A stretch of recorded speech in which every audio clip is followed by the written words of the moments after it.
ഇന്ന് നമുക്ക് നല്ലൊരു നാരങ്ങ അച്ചാർ ഉണ്ടാക്കാം. സദ്യകളിലൊക്കെ അച്ചാർ എന്തായാലും മസ്റ്റാണല്ലോ.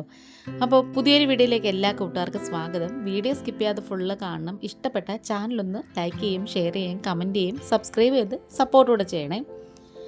അപ്പോൾ ഈ ഒരു അച്ചാർ ഉണ്ടാക്കാൻ വേണ്ടിയിട്ട് ഞാൻ ചെറുനാരങ്ങയും ഓറഞ്ചും ഒന്നും അല്ല എടുത്തേക്കുന്നത്. ഇതിൻ്റെ പേരാണ് നാരത്തൻ കായ എന്ന് പറയും കേട്ടോ.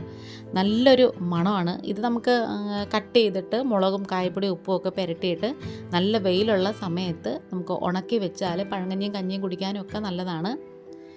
ഇത് നന്നായിട്ട് പഴുത്തതാണ് കേട്ടോ. പച്ച കളറാവുമ്പം അതിലൊരു കയ്പ്പ് രസം കൂടും. പഴുത്തതാകുമ്പോൾ പിന്നെ അത്ര വലിയ കുഴപ്പമില്ല. ഇനി നമുക്കിത് ചെറുതായിട്ടൊന്ന് കട്ട് ചെയ്തെടുക്കാം. അതിൻ്റെ നീളത്തിൽ തന്നെ ഇതേപോലെ കട്ട് ചെയ്തിട്ട് ചെറിയ ചെറിയ കഷ്ണങ്ങളായിട്ട് നുറുക്കി വയ്ക്കാം. അതിൻ്റെ തൊലിയൊന്നും കളയണ്ട, കാരണം ഇതിൻ്റെ തൊലിയിലാണ് മണവും ഗുണവും ഒക്കെ. ഈ ഒരു രീതിയിലാണ് ഞാൻ കട്ട് ചെയ്ത് വെച്ചേക്കുന്നത്.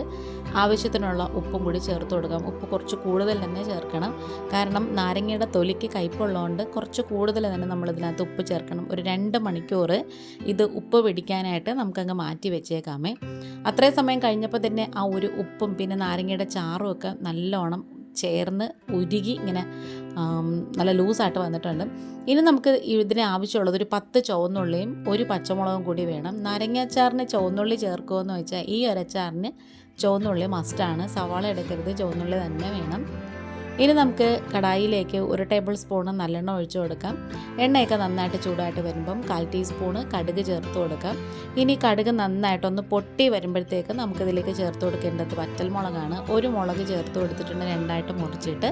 പിന്നെ 2 നുള്ളു ഉലുവ, മുഴുവൻ ഉലുവയും പിന്നെ ആവശ്യത്തിനുള്ള കറിവേപ്പിലയും കൂടി ചേർത്ത് കൊടുത്തതിന് ശേഷം നമുക്കിതിലേക്ക് നമ്മൾ നേരത്തെ എടുത്ത് വെച്ചിട്ടുണ്ടായിരുന്ന ആ ഒരു നാരങ്ങ ഉണ്ടല്ലോ, ആ ചാറോട് കൂടി തന്നെ ഇതിലേക്ക് ഒഴിച്ചു കൊടുക്കണം.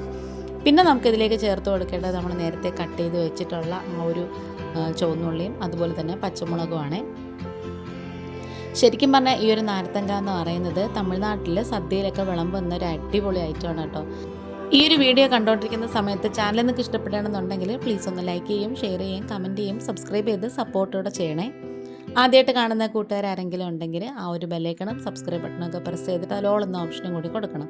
എങ്കിൽ മാത്രമേ ഞാനിടുന്ന വീഡിയോസൊക്കെ നോട്ടിഫിക്കേഷനായിട്ട് നിങ്ങൾക്ക് കിട്ടത്തുള്ളേ. അപ്പോൾ നമ്മളിതിലേക്ക് ചേർത്തിട്ടുണ്ടായിരുന്ന ആ ഒരു നാരങ്ങയും അതുപോലെ തന്നെ ചുവന്നുള്ളിയൊക്കെ നന്നായിട്ടൊന്ന് വാടി കളറൊക്കെ മാറി വന്നിട്ടുണ്ട്. ഇതിലേക്ക് പൊടികൾ ചേർത്ത് കൊടുക്കാം. 1/4 ടീസ്പൂൺ മഞ്ഞൾപ്പൊടി ചേർത്ത് കൊടുക്കാം. അതുപോലെ തന്നെ എരിവുള്ള മുളക് പൊടി ഉണ്ടല്ലോ, അതും ഒരു 1/4 ടീസ്പൂൺ ചേർത്ത് കൊടുത്തിട്ടുണ്ട്. ഇനി നമുക്കിതിലേക്ക് പിരിയൻ മുളകിൻ്റെ പൊടിയാണ് ചേർക്കേണ്ടത്. അത് ഏകദേശം 1 ടേബിൾ സ്പൂണോളം ചേർത്ത് കൊടുത്തിട്ടുണ്ട്.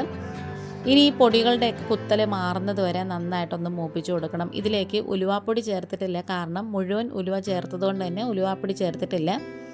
ഈ മുളകിനൊക്കെ ഒരു വല്ലാത്തൊരു കുത്തലുണ്ട്, അത് മാറുന്നത് വരെ നന്നായിട്ടൊന്ന് ആ പൊടികളൊക്കെ ഒന്ന് ഈ ഒരു എണ്ണയ്ക്കകത്ത് കിടന്ന് നന്നായിട്ട് ഇങ്ങനെ റോസ്റ്റായിട്ട് വരണേ.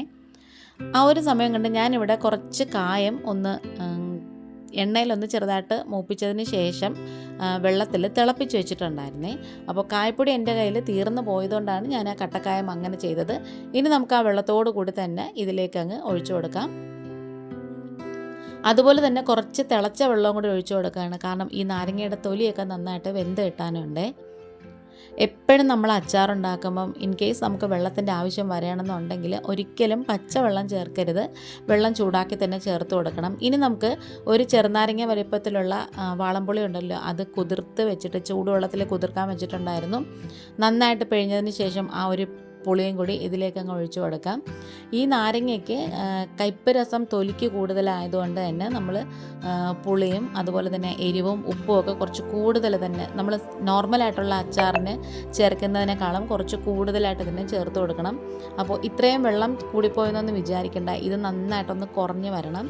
ഇനി നമുക്കിതിലേക്ക് ശർക്കരപ്പൊടി ചേർത്ത് കൊടുക്കാം. അപ്പോൾ ശർക്കരപ്പൊടി ഇല്ലയെന്നുണ്ടെങ്കിൽ നമ്മൾ ഉരുക്കി അഴുക്കൊക്കെ കളഞ്ഞിട്ട് അരിച്ച് വെച്ചേക്കുന്ന ശർക്കര പാനി ഉണ്ടല്ലോ, അതിട്ട് കൊടുത്താലും മതി. അതും ഈ പറയുന്നത് പോലെ കുറച്ച് കൂടുതൽ തന്നെ ചേർത്ത് കൊടുക്കണം, കാരണം ആ ഒരു മധുരവും പുളിയും എരിവും ഉപ്പും ഒക്കെ ബാലൻസ് ആയിട്ട് വരണേ. ഇനി നമുക്കൊരു 10 മിനിറ്റ് ഒന്ന് അടച്ച് നല്ല ലോ ഫ്ലെയിമിൽ വെച്ച് കൊടുക്കാമേ. അപ്പം ആ ഒരു എണ്ണയൊക്കെ തെളിഞ്ഞ് വരും, അതുപോലെ തന്നെ നന്നായിട്ട് കുറുകി വരും. ശർക്കരയൊക്കെ ചേർത്തുകൊണ്ട് തന്നെ ഇത് കുറച്ച് നന്നായിട്ട് കുറുകി വന്നോളും പെട്ടെന്ന് തന്നെ. ഇപ്പോൾ നല്ല സെറ്റായിട്ട് വന്നിട്ടുണ്ട്, എല്ലാം പാകത്തിനായിട്ടുണ്ട്. അപ്പോൾ നമ്മുടെ വീഡിയോ വൈൻഡ് അപ്പ് ചെയ്യാറായി. ഇതുവരെയും സപ്പോർട്ട് ചെയ്ത് കൂടുന്ന എല്ലാ കൂട്ടുകാർക്കും ഒത്തിരി നന്ദിയുണ്ട്. ഇന്നിപ്പോൾ ഇത്രയേ ഉള്ളൂ. വേറൊരു വീഡിയോ ആയിട്ട് വേഗം തന്നെ വരാം. Thanks for watching.